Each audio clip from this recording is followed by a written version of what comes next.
जय गुरु जी संगत जी, जय गुरु जी, शुक्राना गुरु जी, अनंतम अनंतम शुक्राना गुरु जी। गुरु जी के चरणों में मेरा कोटि कोटि प्रणाम। सारी सात संगत जी को प्यार भरा जय गुरु जी। संगत जी, स्वागत है आप सबका गुरु जी की बेटी जैनी चैनल पर।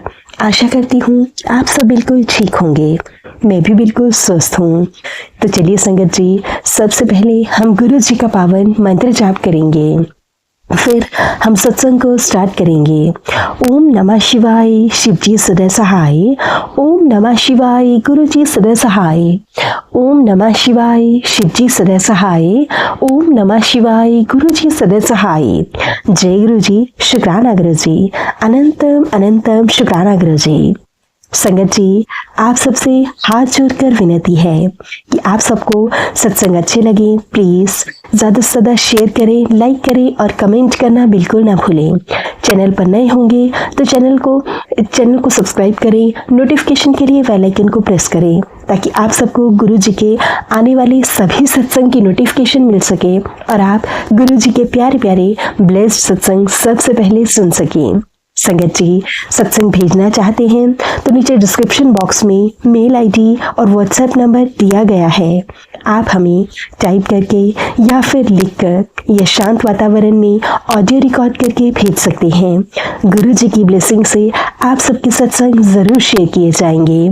जय गुरु जी, शुक्राना गुरु जी, अनंतम अनंतम शुक्राना गुरु जी।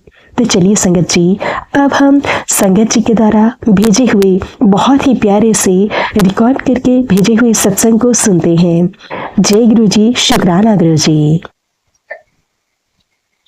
जय गुरु जी, जय गुरु जी संगत जी, जय गुरु जी, जय शुक्राना गुरु जी, अनंतम अनंतम शुक्राना गुरु जी।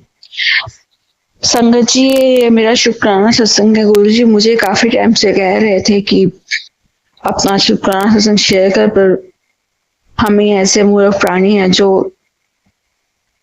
लेट इतनी कर देते हैं उस ईश्वर का शुक्राना करने में जिसने हमारे बिना कहे ही हमारी बाजू थामी, हमें थामा, हमारा हाथ पकड़ा और वो हमारा जीवन का उद्धार करने के लिए इस धरती पर आए और हमें उनका शुक्राना करने में इतनी देरी लगा जाए। Sorry गुरुपा, very very sorry.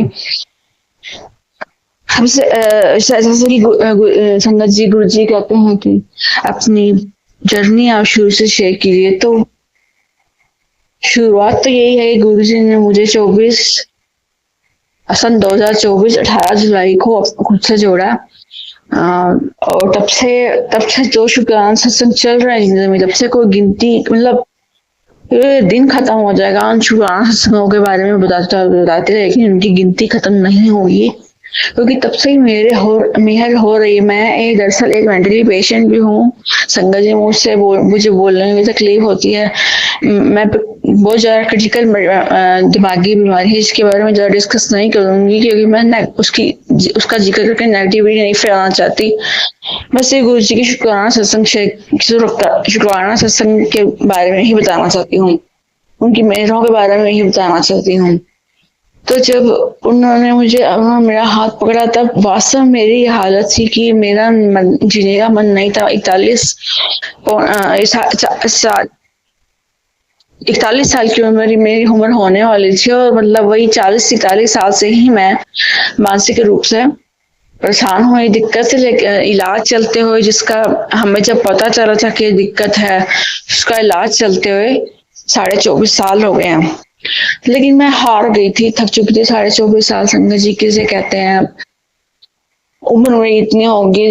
हमें धीरे धीरे पता चलने लगा हमें जन्म से दिक्कत है और इलाज चलते और इलाज चलने के दौरान काफी वक्त तक मतलब हमें समझ नहीं थी और हम गलत इलाज करवाते रहे, एलोपैथी करवाते रहे, किसी डॉक्टर को समझ नहीं आई कि क्या दिक्कत है असल में, और वो इलाज गलत करते रहे। डिप्रेशन और सिजोफ्रेनिया बीमारी बता के उनकी हाई डोज की मेडिसिन दे देकर उनसे उल्टा जैसे जैसे टाइम बीतता गया मेरा ज्यादा नर्वस सिस्टम खराब होता गया। ये बात भी हमें समझ नहीं आ रही थी।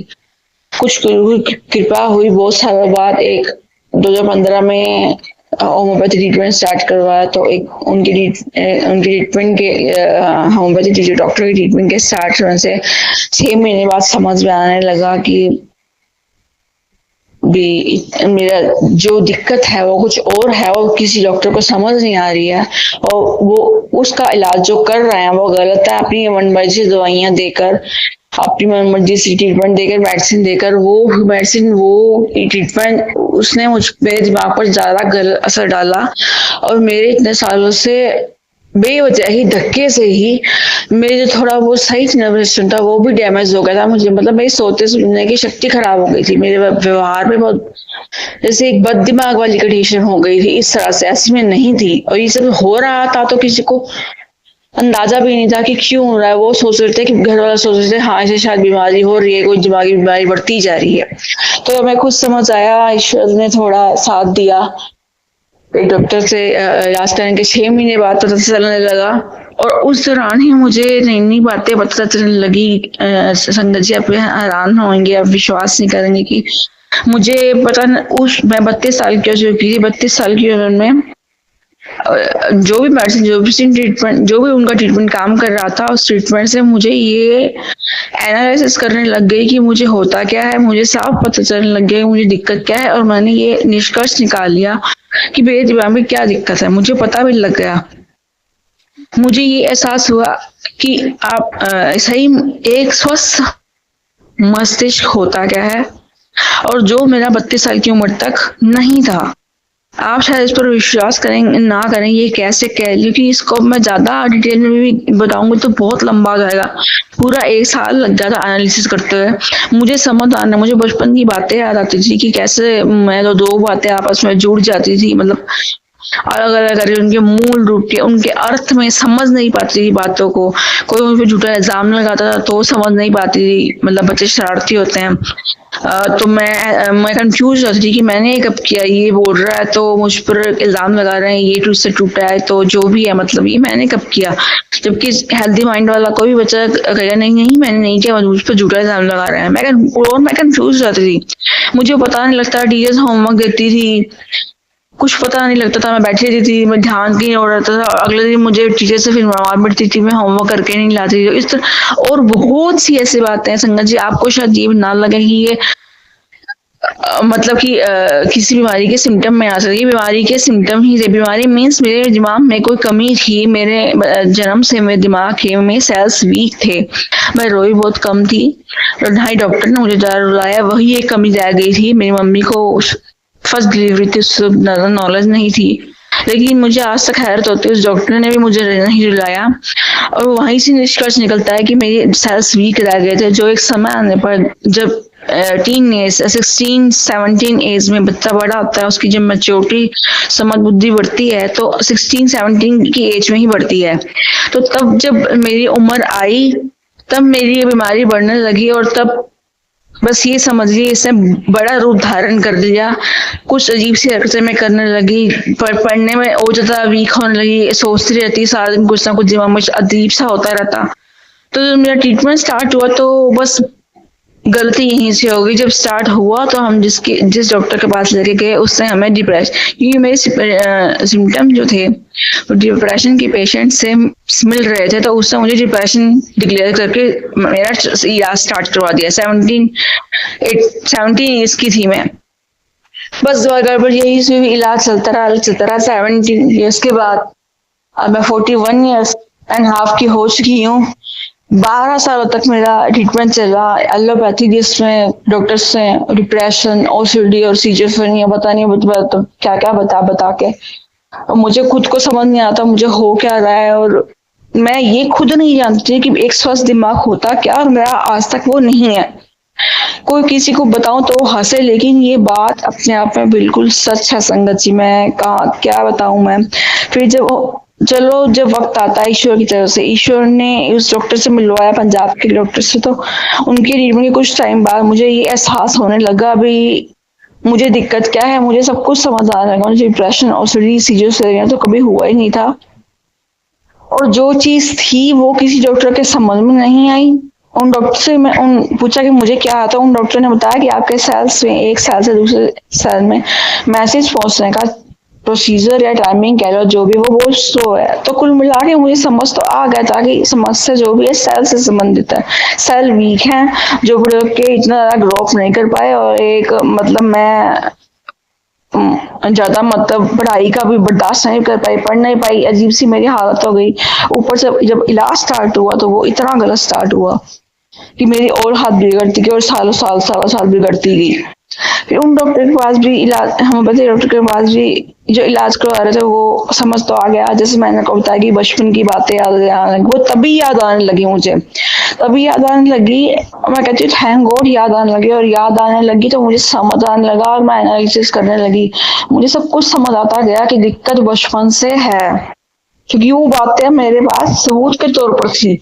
आज तक मैंने गौर नहीं किया था कि कोई बच्चा ऐसे बिहेव नहीं करता जिस तरह से मैं करती थी, और जो बातें करती थी अजीब सा वो सब याद आने लगा और समझ में आने लगा कि क्यों होता था, कि हमेशा से कुछ गड़बड़ी थी। तो मैंने मेरी मम्मा से पूछा, मैंने कहा मम्मी क्या मैं जन्म के वक्त क्या कैसे रोई थी? जो मम्मा ने कहा तो उनकी मामूली सी ऊँ आ गई थी। मैंने कहा मेरे रुलाना जरूरी होता है, आपने डॉक्टर को क्यों नहीं कहा? मम्मी मेरी मम्मी ने कहा मेरी तो फर्स्ट डिलीवरी थी, मुझे नॉलेज भी नहीं थी, और ये डॉक्टर बहुत ही अच्छी डॉक्टर थी, उसने देखिए नहीं रुलाया। अब ये भी मेरा कोई बहाना बनना था 40-47 साल तक दिमागी रूप से कोई बीमारी झेलने का, उसने नहीं रुलाया। और वो असल एक सेल्स वीक रह गए, वो चलती रही बात, अजीब पढ़ाई नहीं मैं ठीक ठीक कर लेती थी, पर मैं दिमाग उस तरह से भी स्वस्थ नहीं था, और ये बात सालों तक किसी को पता नहीं चली। 16 साल की एज में जब मैं 11th में हुई तब मेरे दिमाग में कुछ अचानक ऐसे हुआ था एक 15-20 सेकंड के लिए मुझे ऐसे लगा, मैं ऐसे ही खड़ी थी, कुछ और पढ़ रही थी, पढ़ाई पर मेरा ध्यान नहीं था। तो मुझे लगा ये एकदम से जैसे मेरे अंदर की कोई मेच्योरिटी, जैसे वही एक हेल्दी माइंड जैसे होता है ना, जिसमें कुछ स्वस्थ दिमाग जैसे समझ सकता है कि मैं क्या कर रही हूँ। मैं नॉन मेडिकल किया था, मैं यहाँ खड़ी हूँ टाइम वेस्ट कर रही हूँ, मुझे पढ़ना चाहिए, मैं नॉन मेडिकल की पढ़ाई है, और हमारा सारा होमवर्क खत्म करके सोऊंगी, लर्न करके सोऊंगी। अरे मम्मी रोज काम करके थक के सोते हैं, मम्मी भी जॉब करते हैं, मैं उन्हें हेल्प करा के उनका काम खत्म करा के सोऊंगी। इतने थॉट्स एकदम से मेरे दिमाग में संगत जी मुझे एकदम से, अब मैं आपको ये बताना एकदम से ऐसे लगने लगा कि ये जैसे दिमाग स्वस्थ काम कर रहा है, और मैंने वो चीज को मैंने आज तक फील नहीं किया था, और मैं हैरान थी, मैं क्या मुझे क्या फील हो रहा है, आज तक मेरा दिमाग ऐसा काम नहीं किया, आज ये इतनी अच्छी कंडीशन मुझे फील कैसे हो रही है, और सब कुछ अच्छा फील हो रहा है। मैं एकदम से पढ़ने भी बैठ गई, मुझे कई मुश्किल से मुझे समझ नहीं आते, मुझे समझ भी आने लगे। तो ये सब कुछ 15-20 सेकंड के दौरान ही हुआ, क्योंकि ये सब कुछ आ रहा था मेरे दिमाग में, चल रहा था। वो 15-20 सेकंड के बाद धीरे धीरे मैंने अपने दिमाग से गायब होते खत्म होते मैंने फील शुरू किया। मुझे कुछ समझ नहीं आया क्या हुआ था, ऐसे क्यों हो रहा है, इतनी अच्छा फील हो रहा था तो वो चीज गायब क्यों हो गई। वहां से मुझे समझ आने लगा बस, और फिर भी मैंने +1 किसी तरह से क्लियर की, लेकिन +2 में पूरा साल मुझे याद है मैं ऐसे ही बैठ के रही थी, मैं कोई ना कोई कहानियां दिमाग करता रहता था। मुझे ऐसा लगा कि ये कहानियां मेरे फ्यूचर में मेरे साथ घटित होंगी, और मुझे स्ट्रांगली फील होने लग गया था कि मैं अपने फ्यूचर के बारे में जानती हूँ। इस तरह मेरी दिमाग की कंडीशन बनती जा रही थी, मुझे कोई फर्क नहीं पड़ता था टीचर मुझे डांट रही, मैं कोई होमवर्क करके नहीं ला रही, पढ़ नहीं, मेरी साइंस की मैं स्टूडेंट हूँ, मुझे ऐसा कभी नहीं होना, मुझे तो होश ही नहीं था। तो अब मम्मी मुझे कहते हैं कि तुम बताती भी नहीं होती। मैंने कहा मम्मी अगर मुझे इतना ही होश होता कि मुझे क्या हो रहा है मैं बताऊं, तो पहली बात तो मैं बीमार वाली कंडीशन में होती ना, मैं ठीक की कंडीशन होती और पढ़ रही होती, और मैं हाफिज एग्जाम से भी सही नहीं देके मैं सारी कॉपीज खोली, हाफिज एग्जाम में आंसर शीट सारी खाली छोड़ के मैं कुछ भी नहीं करके संगत जी मैं खुद हैरान हूँ, मुझे खुद को फील नहीं हो रहा था कि मैं क्या कर रही हूँ, सब टीचर्स कह रहे हैं मैं कर क्या रही हूँ, कॉपीज खाली छोड़ रही हूँ, पर बस मेरा दिमाग सारा दिन कहानियां घटता रहता था। और उसके बाद फिर रिजल्ट फिर वही आना था, गुरु जी की उम्मीद थी।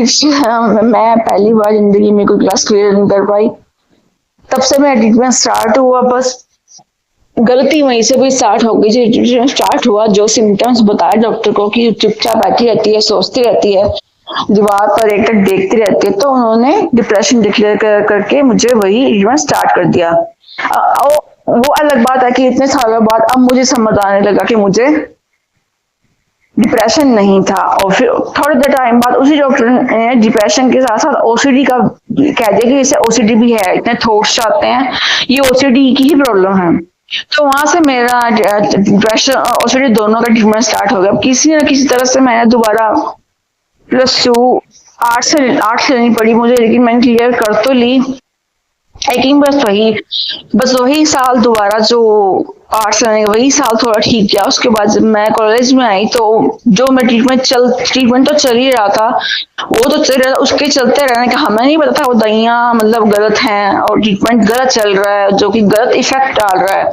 तो उस गलत इफेक्ट के कारण जो और मेरे अंदर हरकतें ऐसी मैं अजीब सी करने लग गई थी।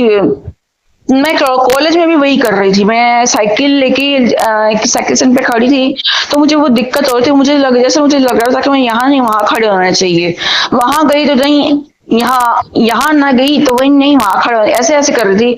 और अजीब अजीब हरकतें और भी मतलब मेरी क्लासमेट्स जो देख रही थी कि जब क्या कर रही है तू। मैं क्या मुझे यार कुछ समझ नहीं आ रहा मुझे क्या हो रहा है। तो इस तरह की दिक्कतें मुझे स्टार्ट हो गई। मतलब संगत जी, आपने किसी की ऐसी बीमारी ऐसे सुनी भी नहीं होगी। और वो सब दिक्कतें मुझे नहीं थी, वो सब दिक्कतें सिर्फ गलत ट्रीटमेंट की वजह से हो रही थी, जिसके बारे में हमें भी कोई समझ नहीं थी।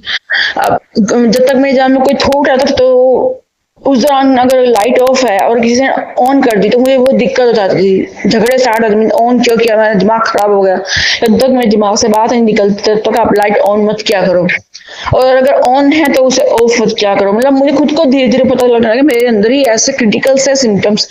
पंखा ऑफ है तो ऑफ रहने दो, ऑन है तो ऑन रहने दो, ऑफ मत करो। मतलब कहने का मतलब जो चीज जिस स्थिति में बड़ी है रूम में जहां मैं हूँ, इवन अलमारी तक मत खोलो, फ्रिज मत खोलो। मुझे आवाज भी आ जाती थी खोलने की तो मैंने बंद नहीं करने देती थी। दिमाग में पता नहीं क्या था, मैं नहीं जानती क्या दिक्कत थी। इतनी क्रिटिकल कंडीशन झेल रही थी संग से, मैं नहीं जानती। झेलती मैं उस दौरान डॉक्टर्स भी इतने बदले।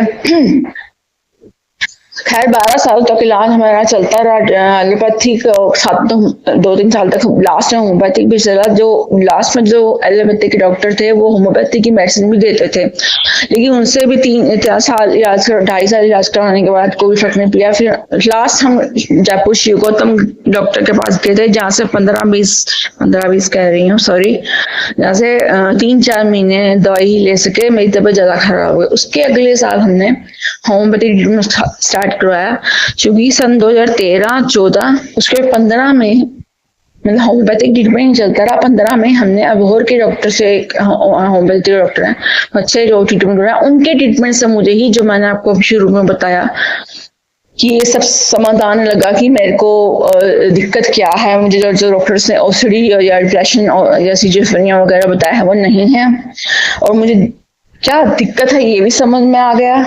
और कब से है ये समझ में आ गया, बचपन से, और क्यों है बचपन से ये भी समझ में आ गया हमें। और ये समझ में आया कि स्वस्थ दिमाग होता क्या है। मैं देखती थी बातें करते अपने भाई को, अपने मम्मा को, सबको, मतलब फैमिलीज को, उनको गौर से बातें करके देखते रहे, एनालिसिस करना मेरे दिमाग में अपना स्टार्ट किया। मतलब मुझे समझ आने लगा सही दिमाग होता क्या है। ये सब कुछ इंफॉर्मेशन दिमाग हमारे फीड है हमारे, एक मतलब जो एक सही दिशा में काम कर रहा है। हम जो बात पूछ रहा है सामने वाला उसका उसी तरह उतना ही जवाब दे रहा है। मतलब आपको मैं क्या सुनाऊं, संगत जी स्वस्थ है, समझ आप भी सकते होंगे। तो मैं मतलब उस चीज को फील कर पा रही थी, और किसी को भी बताने से डरती थी। मैंने कहा वो मुझ पर हंसेगा ही, डॉक्टर हो चाहे कोई हो, कि 32 साल की उम्र में उसको ये समझ आया कि सही दिमाग क्या होता है, इसने फील किया है, स्वस्थ मस्तिष्क क्या होता है, और इसे पता चल रहा है कि अब तो 32 ईयर्स ओल्ड तक की उम्र तक इसका माइंड हेल्दी वैसा नहीं है। पर फिर भी मैं डॉक्टर्स को बताती थी कि जो भी चल रहा है कि डॉक्टर्स से कुछ नहीं छुपाना चाहिए। इस तरह से संगत जी चलता रहा। 15 साल का फिर उन डॉक्टर से मेरा 4.5 साल इलाज चला। बस यहीं तक, जहां तक मैंने होता वहीं तक फर्क नजर आया। और उसके बाद कोविड शुरू हो गया, तो फिर एक एनन नाम की और एक और डॉक्टर से ट्रीटमेंट स्टार्ट हुआ। मैं और मेडिसिन फ्री और 4 साल तक चलती रही। संगत जी वैसे शेयर तो मैं अपनी प्रॉब्लम के बारे में आपसे नहीं करना चाहती थी, मैंने शुरू में कहा था, सॉरी संगत जी, पर जब मैं बोलना स्टार्ट करती तो मेरा मन कब अपनी फीलिंग एक्सप्रेस करने लग जाता है मैं खुद नहीं जानती। मैं वास्तव में शेयर तो गुरु जी शुक्राना ही करना चाहती, शुक्राना सत्संग उनकी मेहरें उनकी कृपाएं ही शेयर करना चाहती थी। सॉरी संगत जी, मैंने बहुत बड़ा कर दिया सत्संग, लेकिन तो ये बात थी। लेकिन संगत जी, आपको मेरी बातों जिस तरह से बात कर रही हूँ उस तरह से पता नहीं चल रहा होगा। मैं लास्ट में सो बात ये बात करूंगी। टोटल आज करते पिछले साल 24 साल हो चुके थे और इन 24 सालों में मैंने वो कष्ट पाया है दिमागी, मैंने इतनी तकलीफ पाई है। ठीक है, अब सभी बीमारियां अपनी अपनी तरफ जो बहुत लाइलक बीमारियां होती है वो बहुत गंभीर होती हैं और बहुत कष्ट पाती हैं। अब देखिए किसी का इंसान का दिमाग जो पूरी बॉडी को कंट्रोल कर रहा है, उसी में ही कोई ऐसी कोई भारी दिक्कत आ जाए, बहुत भयंकर दिक्कत। मैंने इतने मुश्किल से इतने साल काटे, मैं क्या शुक्र है 1424 में गुरु जी ने मेरा हाथ थमा। उसके बाद मैंने बताओ बस आप सुसाइड करने के विचार आने लगे थे और मुझसे नहीं संभल रहा था, मुझसे नहीं होता। मैं मैं अभी ये मुझसे और नहीं बर्दाश्त होता, या तो ईश्वर मेरा दिमाग सही कर दो या मुझे उठा लो, मुझसे बीमारी बर्दाश्त नहीं होती। और उसके बाद 2024 में 18 जुलाई को गुरु जी ने मुझे जोड़ा, मैं उनके सत्संग जाने लगी और मुझे सभी उनके आने लगे संकेत की तूने मुझे नहीं जोड़ा है, तूने मुझे नहीं चुना है, मैंने तुझे चुना है। और जैसे जैसे हम संगत के बारे में जी और संगत जी बताती हैं अपने सत्संग में, तो वो सभी साइन, सभी संकेत, सभी शुक्राने मेरे साथ भी होने लगे। इस वक्त मेरा चंडीगढ़ से ट्रीटमेंट चल रहा है, चंडीगढ़ जहाँ से ट्रीटमेंट चल रहा है उस वो तो नवंबर में है जब हम गए संगत जी। मैं अब थोड़े शुक्राना शेयर करने लगूंगी तो और भी बड़ा सत्संग हो जाएगा। मैं क्योंकि तब तक तो शुक्राना की इतनी लंबी लाइन लग चुकी है, अब तक जितना टाइम नहीं हुआ है मुझे गुरु जी से जुड़े हुए, इतने ज्यादा कृपा किया, इतने ज्यादा। अब सेहत से भी ज्यादा सुधार नहीं हुआ तो उन्होंने हिम्मत, हौसला, पॉजिटिविटी इतनी भर दी है कि अब जीने की चाहत पैदा हो गई है, जीने की एक होप पैदा हो गई है। मतलब कि होप हो गई, पैदा हो गई कि ठीक हो सकती हूँ, मैं ठीक होंगी और बिल्कुल होंगी। तो हम जब चंडीगढ़ गए, मैं संगत से और संगत जी के सत्संग सुनती थी। संगत जी कहती थी कि उन्हें 777 जय गुरु जी किसी गाड़ी के पीछे लिखा दिखा, उन्हें ब्लेसिंग्स मिली। तो संगत जी हमारे साथ बिल्कुल वही हुआ। हम जैसे ही हॉस्पिटल से निकले, हम ऑटो में बैठे तो मेरे तो वो थाई नंबर का चश्मा लगा, मैं लगा नहीं पाती थी क्योंकि तोड़ देती थी परेशानी में, इस वजह से। तो मम्मी की किनारे पे बैठे थे, मम जैसे ही ऑटो में बैठे हमारे पास से गाड़ी निकली जिसपे लिखा था पीछे जय गुरु जी। मेरी मम्मी ने मुझे देखकर बताया, मम्मी कहते हो देख बस पे पीछे जय गुरु जी के। मुझे इतनी हैरानी और वो मेरी खुशी का कोई ठिकाना नहीं था। मैं वही ब्लेसिंग जो हम संगत से सुनते हैं सत्संग में, फिर संगत जी मानेंगे 2-3 सेकंड ही हुए थे उस गाड़ी गए, फिर एक गाड़ी और निकली जिसपे 13 गुरु जी लिखा हुआ था। फिर वो भी मम्मी ने मुझे बताया, मेरी खुशी का फिर कोई ठिकाना नहीं रहा। फिर संगत जी मानेंगे नहीं, उसके फिर 2-3 सेकंड बाद ही एक और गाड़ी वहां से निकली जिसके पीछे 777 आई थिंक मुझे याद नहीं है, शायद 4x7 लिखा हुआ था। वही ब्लेसिंग जो संगत से हम सुनते थे उनके सत्संगों में।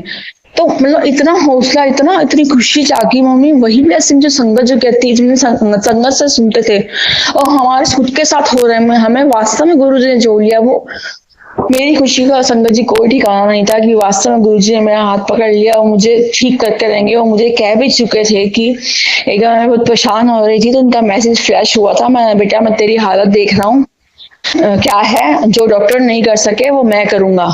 तो जो डायरेक्ट महाशिव ने मेरा हाथ पकड़ा और महाशिव मुझे खुद आकर कह रहे हैं कि डॉक्टर दुनिया के डॉक्टर जो नहीं कर सके वो मैं करूंगा।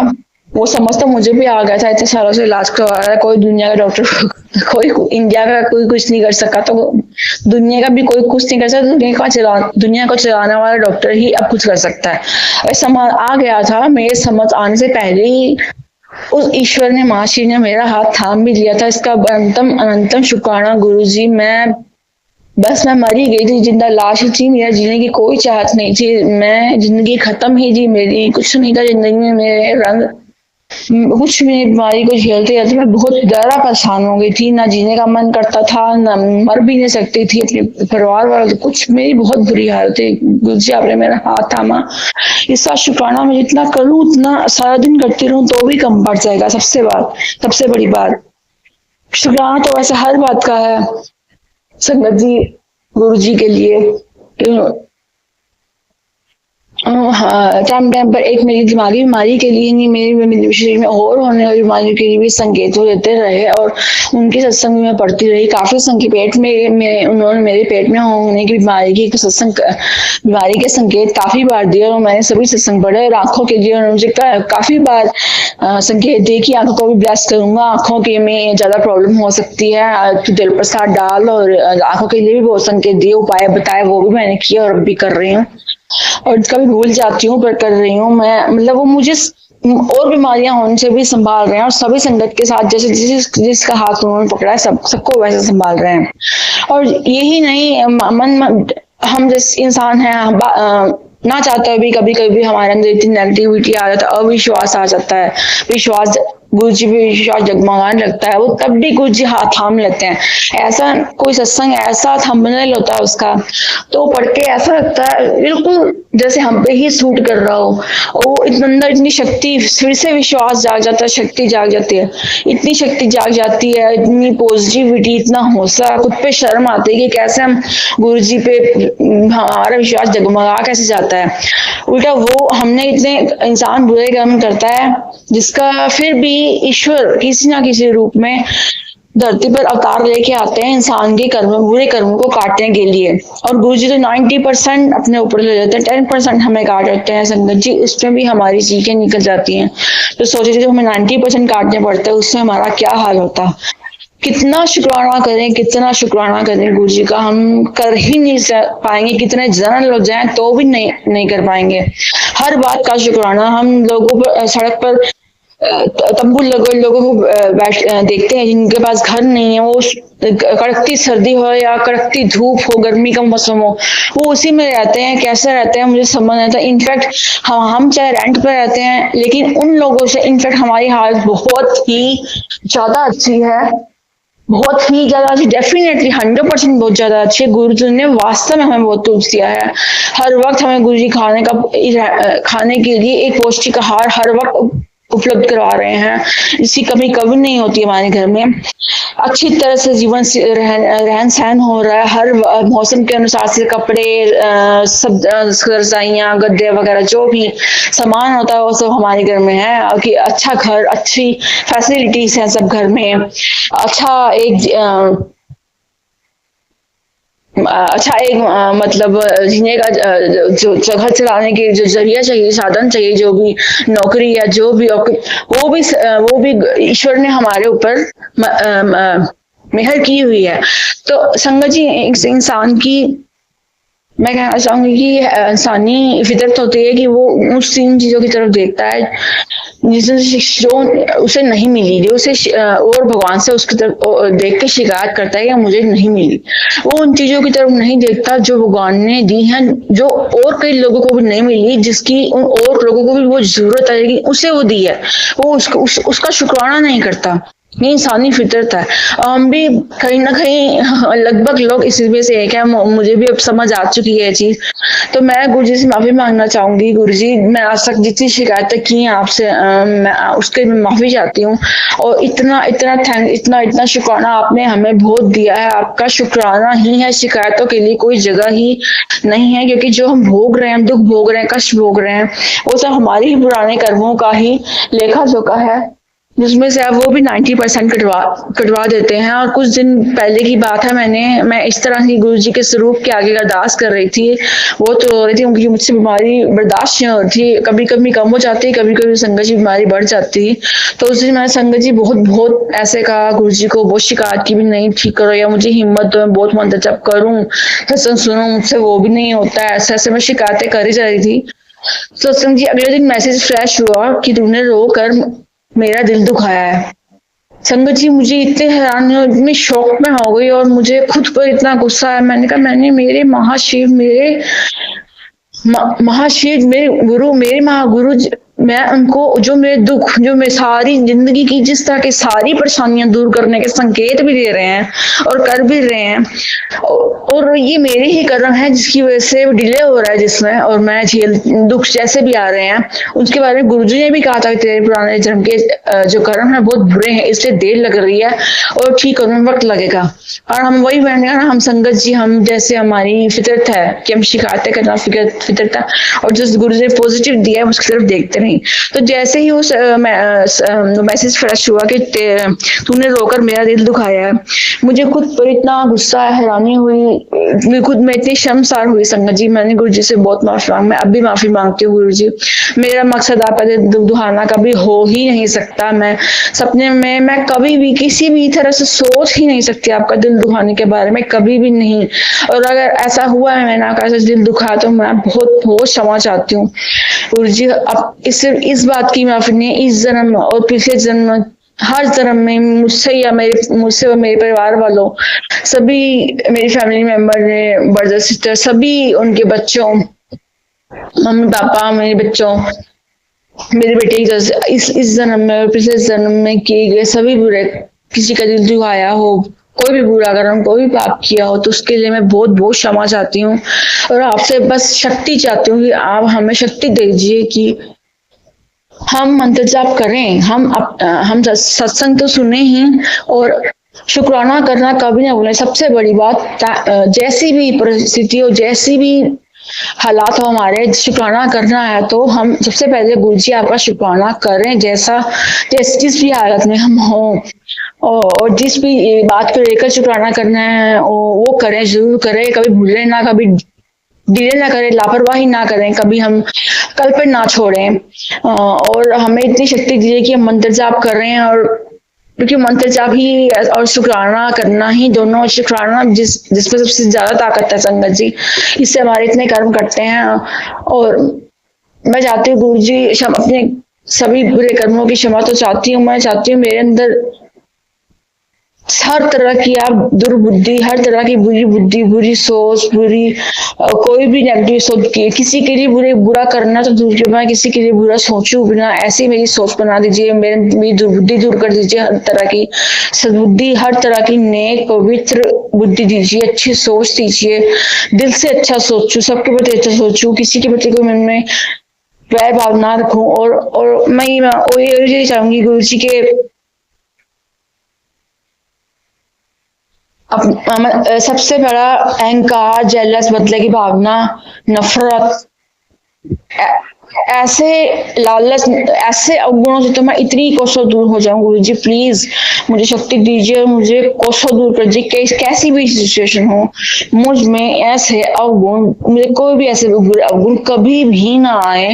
आप प्लीज मेरे सर पर, हम सब पर मेरे का हाथ किया, मैं सभी अवगुणों से दूर रखे, हम नीवा होके रहें, हाँ, आपके सभी वचनों पर चले। सबसे बड़ी बात, आपके सभी वचनों पर चलें, सारी उम्र चलते रहें, कोई भी कैसी भी सिचुएशन हो, और आपके शुक्राना करते रहने पर और मंत्र जाप करते रहने पर ही पॉसिबल होगा, हमें पता है। लेकिन हमें शक्ति भी दीजिए गुरु पर, हमें हिम्मत दीजिए कि हम शुक्राना करें जिस भी हालत में हो। आप हमें जिस हालत में रखना चाहते हैं, आप जिस रजा में राजी आप रखना, जिस रजा में रखना चाहते हैं उस रजा में हम राजी रहें, हम खुशहाल रहें और आपका शुक्राना करते रहें। तो जिंदगी हमें, ये तो मुझे विश्वास है कि अपने आप ही जो थोड़ी बहुत जो शिकायतें हैं ना, वो मुझे पता है वो भी अपने आप ही ऐसे मिट जाएंगी, और शुक्राना करने के अलावा कुछ बचेगा ही नहीं। लेकिन गुरु जी कमी हमारी है कि हम हिम्मत हार जाते हैं और हार मान जाते हैं, और आपके आगे आपसे मांगने लग जाते हैं। तो हम आपसे शिकायत ना करें, गुरु जी हमें शक्ति दीजिए मंत्र जाप करने की और शुक्राना करने की, सत्संग सुनने की, आपके वस्त्रों पर चलने की शक्ति दीजिए गुरु पर। बस इसी के साथ क्षमा चाहती हूँ संगत जी, मेरा सत्संग बहुत बड़ा हो गया। मोटिव मेरे दो ही थे, एक तो गुरु जी का शुक्राना, सब मेहनत जो इस साल तक होती रही, गुरु जी ने फर्स्ट टाइम इस साल हमें छतरपुर में, अप्रैल में छतरपुर बड़े मंदिर ही बुलाया, उसके लिए भी गुरु जी का बहुत बहुत शुक्राना। और 1 जून को 31 मई जिस दिन समाधि दिवस होता है, उसके अगले दिन 1 जून को डुगरी मंदिर बुलाने की सेवा का सौभाग्य दिया गुरु जी ने, उसके लिए बहुत बहुत धन्यवाद। और गुरु जी मैं यही कहना चाहूंगी कि अब थोड़ी देर कई बार ऐसा होता है तभी ज्यादा बिगड़ जाती है तो कुछ समझ नहीं आता, बिगड़ रही है ठीक, लेकिन गुरु जी की वही पॉजिटिव मैसेज आ रहे होते हैं कि तुम विश्वास रखो, कुछ गलत नहीं होगा। आशीर्वाद देते हैं गुरु जी की। जब मैं कोई भी नेगेटिव बात निकाल के पॉजिटिव अपने आप को फिर से खड़ा करती हूँ, पोस्ट नहीं, मुझे नहीं हार नहीं माननी है, मुझे मेडिटेशन करना है, मुझे मंत्र जाप करना है, ऐसा ऐसा सुनने हैं, तो आते हैं मैसेज गुरु जी शाबाश, मुझे तुझसे यही उम्मीद थी, शाबाश मेरी शेरनी, मुझसे ऐसे मतलब गुरु जी हौसला भी जताते हैं। तो ये हमारी मूर्खता है कि हम खुद नेगेटिव हो जाते हैं और खुद विश्वास मारता है हमारे अंदर विल पावर की कमी की वजह से। तो मैं गुरु से वही जितने उन्होंने मेहर की और करते रहेंगे, शुक्राना तो है उन सब का, तो है जो कि हम कर भी तो नहीं सकते जिंदगी भर भी शुक्राना।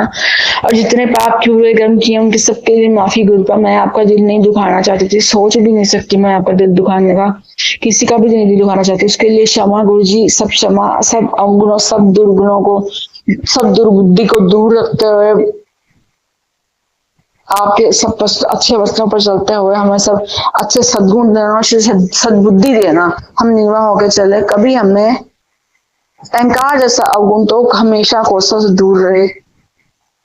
बस गुरु जी यही आपसे ऐसी अरदास में, बाकी आपके लिए शुक्राना गुरु जी, बहुत बहुत शुक्राना इस बात के लिए, बहुत बहुत मेरा हाथ थामने का, मुझे अपने संगत बनाना, बहुत बहुत बहुत बहुत अनंतम अनंतम अनंतम अनंतम शुक्राना गुरु जी। संगत जी मैं अपने सत्संग को यही विराम देना चाहूंगी मंत्र जाप के साथ। ओम नमः शिवाय, शिव जी सदा सहाय, ओम नमः शिवाय, गुरु जी सदा सहाय, जय गुरु जी, जय गुरु जी, शुक्राना गुरु जी, अनंतम अनंतम शुक्राना जी मेरे गुरु महाराज।